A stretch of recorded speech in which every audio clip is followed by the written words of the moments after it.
Sabado, alas 4 ng hapon. Umiikot si Chelsea sa isang supermarket na nasa tapat lang ng apartment nila ng nobyong si Brandon. Namimili siya ng mga sangkap para sa lulutuing seafood pasta at mashed potato ng hapong iyon. Napagkasundo niya ng magnobyo na doon maghapunan sa apartment nila kaysa sa labas para makabawas sila ng gastos. Hindi na niya pinasama ang nobyo sa pamimili. Hinayaan na lamang niya itong makapagpahinga sa apartment. 3 taon na rin magkalibin silang dalawa. Wala namang problema sa parehong mga magulang ng mga ito dahil magaganda na ang kanilang sweldo. Sa edad na 28, isa ng manager si Chelsea ng isang kilalang bangko. Samantalang si Brandon naman ay 2 taon ang tanda sa kanya ay isang financial advisor. Nagkakilala ang dalawa sa isang dating app. Kapag pinagkukwentuhan nila ito, natatawa na lamang sila. Hindi inakala ng dalawa na magiging magkasintahan sila sa pamamagitan ng isang dating app. Bago magtungo sa counter, dumaan si Chelsea sa section ng mga dessert. Nakikrave ang dalaga sa ice cream kaya bumili ito ng isang box. Isang box na kaya nilang ubusin ni Brandon.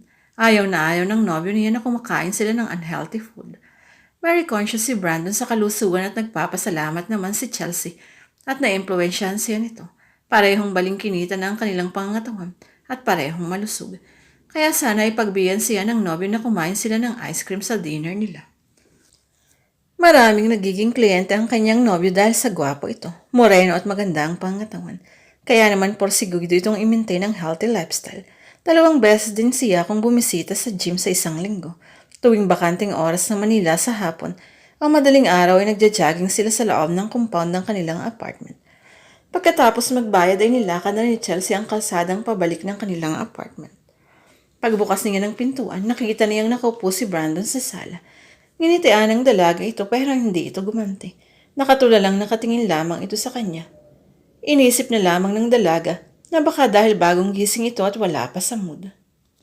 Dumiretso ang dalaga sa kusina at inilapag nito ang mga plastic bag sa mesa at isa-isang inilabas ang mga laman nito. Kinuha din niya ang box ng ice cream para ilagay sa rep. Muntik na niyang mabitawan ang hawak na ice cream nang makita niya si Brandon sa gilid ng rep. Tuwid na nakatayo ang kanyang nobyo roon, hindi na malaya ng dalaga na sumunod pala ito sa kanya. Babe, huwag mo naman akong ginugulat ng ganyan. Reklamo ni Chelsea sa nobyo nang ginantihan lamang nito ng awkward ng ngiti. Iniabot ni Chelsea ang ice cream kay Brandon at itutusan nito ang binatang ilagay yun sa rep. Kaagad namang sumunod ang lalaki. Hindi pa rin nagsasalita ito sa mga oras na iyon. Siguro nga ay wala talaga sa mood. Pagkatapos ilabas ni Chelsea ang mga sangkap sa lulutuing pasta. Inutusan ng dalaga si Brandon na hiwain ito ang lahat ng dapat hiwain sa mga pinamili niya habang siya ay maglilinis ng mga seafoods na ihahalo nila sa pasta. Agad namang sumunod ang kanyang nobyo sa utos ng dalaga. Kaya naman tinuna ito ang lababo at inumpisa ang linisin ng mga seafoods. Tahimik lamang ang dalawa habang gumagawa ng kani-kaniyang trabaho. Hindi sanay si Chelsea na ganito ang kanyang nobyo. Madaldal ito dahil kailangan sa trabaho. Subalit ngayon ay sobrang tahimik nito. Inisip na lamang ng dalaga na pagod pala ito kagabi dahil may event sila sa BGC.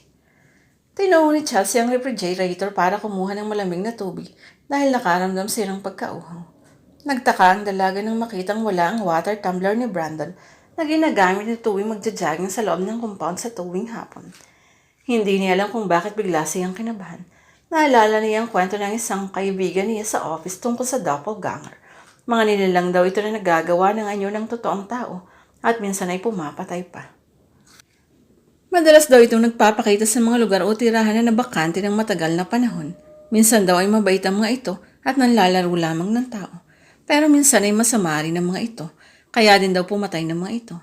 Ayon pa sa kaibigan ni Chelsea, kapag daw nagkasalubong ang totoong tao at ang doppelganger nito at nagtama ang kanilang mga mata, magpapalitan daw di una ang mga ito ng espiritu. Kinilabutan ng dalaga sa isiping iyon. Naisip niyang baka nakalimutan lang ng nobyo na ibalik sa ref ang tumbler nito.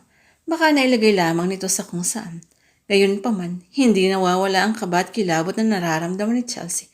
Parang may mali sa mga oras na iyon, pero hindi lang niya matukod kung ano. Dala ng kuryosidad, dahan-dahan niyang nilingon ang lalaki. Kinilabutan siyang lalo nang makitang nakatingin ito sa kanya at nakangiti na para bang may binabalak na hindi maganda habang hinihiwa ng matalim na kutsilyo ang mga kamatis. Alam ni Chelsea na may mali sa anyo nito, kaya hindi nawala ang kanyang kilabot. Mabilis siyang nagtungo sa nag-iisang kwarto nila at kinuha ang kanyang cellphone na katabi ng lagayan ng mga susi nila. Kumpirmadong wala rin ang cellphone at susi ng kanyang nobyo. Senyalis na lumabas nga ito sa mga oras na yun. Biglang lumakas ang tibok ng kanyang puso sa takot kaya isinarado niya ang pinto. Inilak niya ito para hindi makapasok ang sinuman na nasa kusina ng hapong iyon. Kahit nakasara ang pintuan ng kwarto, rinig na rinig ni Chelsea ang tunog ng kutsilyong pinapanghiwa ng lalaki sa kusina. Mukhang hindi nakamatis ang hinihiwa nito sa lakas ng tunog. Lalong binalot ng takot ang dalaga. Nanginginig na tinawagan niya sa cellphone ni Brandon ngunit walang sumasagot. Tinawagan niya ito ng paulit-ulit. Nagriring lamang ito, ngunit walang sumasagot. Hindi alam ng dalaga kung nasan to. Nasa gym ba o nagja-jogging. Natakot si Chelsea dahil hindi talaga sinasagot ni Brandon ang cellphone niya. Hindi niya alam kung sino pa ang pwede niyang hinga ng tulong. Lahat ng kanyang kamag-anak ay nasa probinsya. Wala rin siya mga cellphone number ng mga kaibigan ni Brandon. Tanging Facebook lamang ang connection niya sa mga ito. Patuloy pa rin ang tunog ng paghiwa ng lalaki sa kusina gamit ang matalas na kutsilyo. Unti-unting bumibilis ang paghiwa nito. Lalo lamang nataranta si Chelsea sa tunog nito. Agad niyang binuksan ang Facebook at nag-message sa mga kaibigan ni Brandon. Sinabi rin niya sa chat ang kanyang kasalukuyang sitwasyon, kaya kailangan niya ng tulong sa lalong madaling panahon. Napalundag siya sa gulat nang biglang may kumatok sa pinto ng kwarto. Marahan lamang ang naging pagkatok dito. Takot na takot si Chelsea ng mga sandaling iyon. Hindi niya alam kung ang nasa labas ba ang kaniyang totoong nobyo ang lalaki sa kusina. Agad na pumasok sa isip niya na ito ang lalaki sa kusina dahil tumigil ang tunog ng paghiwa sa kusina ng kumakatok. At kung totoong si Brandon man ang nasa labas, hihintayin niya itong magsalita. Muli ay binuksan niya ang cellphone at tinawagan si Brandon. Ngunit wala pa rin sumasagot.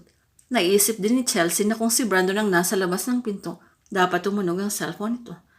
Unti-unting lumakas ang pagkatok ng lalaki sa pintuan. Pabilis din ito ng pabilis. Animoy galit na galit na. Halos mawala na ng pag-asa si Chelsea dahil walang nagre-reply sa mga chinat niya. Nang makita niya ang bintana sa kanilang kwarto, nakaisip siya ng magandang ideya. Inilapag niya ang cellphone sa misang katabi ng pintuan at nagtungo sa bintana. Binuksan niya ito at nagbantay ng mga taong daraan sa lugar na iyon. Hihingi siya ng tulong kung sino mang daraan doon. Takip silim na ng mga oras na iyon. Unti-unti nang dumidilim ang kapaligiran dahil lumubog na ang araw. Naging kulay pula na ang buong kapaligiran dahil sa paglubog. Mas lalong nanindig ang balahibo ni Chelsea sa senaryong iyon. Tuloy-tuloy ang malakas na pagkatok ng pinto. Tuloy-tuloy rin ang pag-abang ni Chelsea sa taong daraan sa tabi ng kanilang bintana. Nagdasal sa isipan ng dalaga na sana ay may taong dumaan at tulungan siyang mailigtas ang sarili sa kapahamakang naghihintay sa kanya. Subalit makalipas ang ilang minuto ay wala pa ring dumaraan, kaya nawala na ng pag-asa sa Chelsea. Nagtaka ito nang biglang tumigil ang pagkatok ng lalaki. Biglang nilingon ni Chelsea ang pintuan. Napasigaw ang dalaga sa takot nang makitang ang malignong nakatingin sa kanya ay abot tenga ang ngiti. Nakapasok na ito sa loob ng kwarto. Hindi alam ni Chelsea kung paano nangyari yun dahil nakalak pa rin ang pinto. Hindi na niya pigilang sumigaw ng malakas nang inangat ng lalaki ang kutsilyong hawak nito kanina habang naghihiwa ng kamatis. Napahagulhor na rin siya sa takot kawalan ng pag-asa. Biglang tuminog ang cellphone ni Chelsea na nasa tabi ng pinto. Alam niyang si Brandon ang tumagtawag dahil special ang ringtone na sinet niya sa nobyo. Ngunit hindi makalapit ang dalaga sa mesa para kunin ang cellphone dahil katabi ito ng lalaking nasa pinto. Kinuha ng lalaki ang cellphone at nakangiti pa rin itong nakatingin kay Chelsea. Maya-maya ay namatay na ang tunog nito. Mas lumapad pa ang pagkakangiti ng lalaki. Binalot ng kilabot ang buong katawan ni Chelsea nang unti-unting naging maitim ang mata ng lalaki. Para itong nagbabagong anyo sa mga sandaling iyon. Nang hina ang loob ng dalaga sa nasaksihan, kaya napaupo na lamang ito sa sahig. Hindi na niya malaman kung anong kanyang gagawin para mailigtas ang sarili ng mga salandaling iyon. Muli ay tumunog ang cellphone ni Chelsea. Subalit hawak pa nito ng lalaking nakangiti. Mariin ang pagkakakapit nito sa cellphone ng kaliwang kamay habang nilalaro nito ito ng kutsilyong hawak naman ng kanang kamay. Waring binabantaan nito ang cellphone gamit ang kutsilyo. Dahil mahina ang loob na wala ng lakas si Chelsea para tumayo pa. Nagsimula siyang magdasal habang umiiyak. Bagamat hindi siya nagsisimba, malakas naman ang kanyang paniniwala sa Diyos. Malakas niyang binikas ang Ama namin habang umiiyak at nakapikit. Sobrang nanghihina na siya at para na rin siyang mahihimatay. Nanindigan lahat ng kanyang bahilibo nang maramdaman niyang may umakap mula sa kanyang harapan. Nang iminulat ng dalaga ang kanyang mga mata, Sa pangangambang mukha ng maligno ang kanyang makikita. Maya-maya ay naramdaman ni Chelsea ang malamig na kutsilyong idinikit ng lalaki sa kanyang leeg. Natigil lang ito sa ginagawa ng tumunog ang cellphone na hawak nito. Hello Han, sorry nag-jogging ako ngayon, pero pabalik na ako, sabi ng voicemail sa cellphone. Karumal-dumal na krimen ang naabutan ni Brandon pagka-uwi niya sa kanilang apartment. Patay na ang nobya nito sa kanilang kwarto. Ginilitan nito